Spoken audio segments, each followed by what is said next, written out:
তো আমি দেখে এলাম, কেউ বলে বিপ্লব, কেউ বলে ডাকাত সিনেমাটা। এই সিনেমাটা কেমন হয়েছে সেটা আজকে বলবো।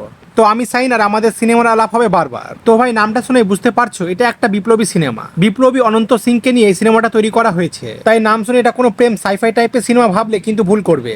এটা মূলত একটা বিপ্লবী সিনেমা, যার মধ্যে কাল্পনিক এলিমেন্টও মেশানো হয়েছে। গল্পটা বলতে গেলে একজন বিপ্লবী কিভাবে দেশের স্বাধীনতা লড়াই ভূমিকা পালন করেছিল এবং শেষ পর্যন্ত তার সঙ্গে কি হয়েছিল সেটা এই সিনেমায় দেখানো হয়েছে। তবে একটা কথা বলতেই হবে, সিনেমাটার কিছু কিছু দৃশ্য সত্যি অসাধারণ। বিশেষ করে অ্যাকশন সিনগুলো বেশি ভালো লেগেছে। একটা ট্রেনের মধ্যে যে অ্যাকশন সিনটা রয়েছে সেটা এক কথায় দুর্দান্ত। ওটা সিনেমা দেখলে বুঝতে পারবে মুভির ফার্স্ট হাফ অনেকটা অ্যাকশনে ভরা, আর দ্বিতীয় হাফ দৃশ্যটা একেবারে অন্যরকম। আর কিছু কিছু মুহূর্ত তো গায়ে কাটা দেওয়ার মতো। আর সিনেমাটা যেটা আমার বেশ ভালো লেগেছে সেটা হলো ডায়লগুলো সত্যি দুর্দান্ত। সিনেমার মধ্যে কিছু হাসির মুহূর্ত রয়েছে, যদিও খুব বেশি নয়, কিন্তু যতটুকু আছে বেশ ভালো লেগেছে। তবে সিনেমাটা যে একেবারে পুরোপুরি মাস মুভি তা কিন্তু বলবো না।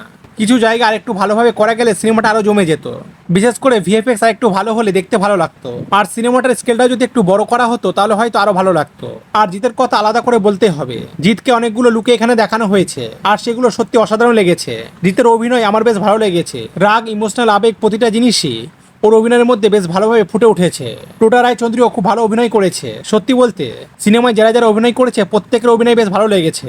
সিনেমায় একটা গান রয়েছে যেটা তোমরা চাইলে ইউটিউবে দেখে নিতে পারো, তাই আলাদা করে বলার মতো সেরকম গান নেই। আর সব থেকে বড় কথা, সিনেমাটা দেখতে গিয়ে আমার বোরিং লাগেনি। কিছু জায়গায় আরো একটু ভালো কাজ করলে সিনেমাটা আরো জমে যেত ঠিকই, কিন্তু তারপরও আমার কাছে এটা একবার দেখার মতো সিনেমা। বিশেষ করে অ্যাকশন আর ইমোশনাল দুটোই যদি তোমার ভালো লাগে তাহলে সিনেমাটা তোমার ভালোই লাগতে পারে। আর যদি সিনেমাটা তুমি দেখে এসেছো তাহলে আমাদের কমেন্ট করে জানাও কেমন লেগেছে। তো দেখা হচ্ছে এমনই কোনো পরের ভিডিওতে, ততক্ষণ তোমরা সিনেমা দেখতে থাকো।